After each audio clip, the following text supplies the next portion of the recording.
შინაგან საქმეთა სამინისტროში შექმნილმა სამმართველომ, რომელმაც ოცნების მტკიცებით საჯარო სივრცეში სიძულვილის ენას შეურაცხმყოფელ კამპანიებსა და აგრესიულ კომუნიკაციას უნდა გაუწიოს მონიტორინგი, ფუნქციონირება დღეიდან დაიწყო. სამმართველოში საწყის ეტაპზე 10 თანამშრომელი იმუშავებს, ხელმძღვანელი კი თამთა ქიმბარიშვილი იქნება. ქიმბარიშვილი საზოგადოებამ პროევროპული აქციების მონაწილეების წინააღმდეგ ადმინისტრაციული საქმეებიდან გაიცნო. მისი თქმით, სამმართველო სავარაუდო სამართალ დარღვევას და სავარაუდო სამართალ დარღვევის ჩამდენ პირს გამოავლენს. ადმინისტრაციული წარმოების მასალების მომზადების შემდეგ კი ადმინისტრაციული სამართალ დარღვევის ოქმს შეადგენს და მასალებს საერთო სასამართლოებში გადაგზავნის. სპეციალური სამმართველოს შექმნას, რომელმაც სოციალურ ქსელებსა და მედიაში ოცნების მტკიცებით სიძულვილის ენას მონიტორინგი უნდა გაუწიოს, გამოხატვის თავისუფლების შეზღუდვის მცდელობას უწოდებენ ოპოზიციაში. მათი თქმით, მთავრობამ რეალური პრობლემების მოგვარებას მოქალაქეების წინააღმდეგ მორალის პოლიციის შექმნა ამჯობინა. სულ უფრო ნაკლები თავისუფლება ხალხს, მეტი მონიტორინგი. ნაკლები პასუხი რეალურ პრობლემებს, მეტი მოქალაქეების პროფილების სკრინები ხელისუფლებას. ლაშა და ყოჩაღ ამხანაგებო. ვაი თქვენს პატრონს ქართულ ოცნებამ. ახლა კი სერიოზულად ვთქვათ.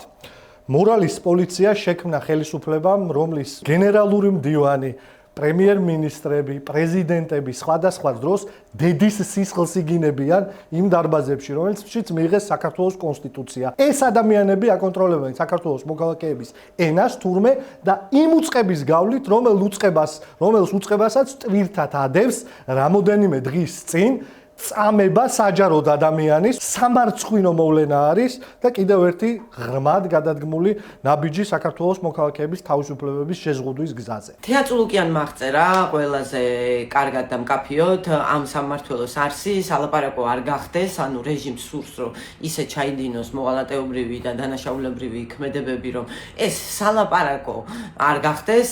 რეალურად რეჟიმი ამას ცდილობს უკვე წლებია, რუსული კანონებიც ამას ემსახურებოდა, ტროტუარებიდან ხალხი დაჭერაც ამას ემსახურება, მარტივი მიზეზის გამო, რომ კრიტიკა ჩაახშოს, იმიტომ რომ რეჟიმი კრიტიკას ვერ უძლებს და ასე ბრაუჭება ძალაუფლებას, თუმცა ეს დიდხანს ვერ გაგრძელდება.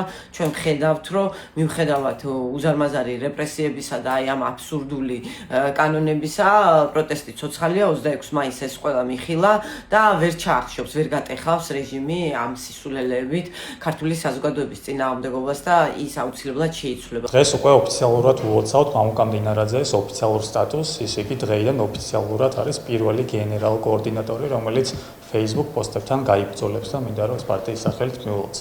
რაც შეეხება თავად სიძულვილის ენას, რამდენად მწვავეა ეს საერთო დღის აზრში დგას თუ არა საქართველოში, დგას რა თქმა უნდა, თუმცა აქ უნდა ვახსენოთ, რომ ქვეყანაში პირველი თუ ვინმე სიძულვილის ენას ახალისებს და სიძულვილის ენის ავტორი არის, ეს არის თავად ოცნები. ქართული ოცნება არის პოლიტიკური პარტია, რომელიც ქალებს და ბავშვებს აგინებს, ჟურნალისტებს ფიზიკურად უსწორდება და ახლა მამუკა მდინარაძე მომից რომ პირველი გენერალ კოორდინატორი იქნება, რომელიც Facebook-ის პოსტების გამო ადამიანებს გაასამართლებს, ეს კიდევ ძალიან სასაცილოა.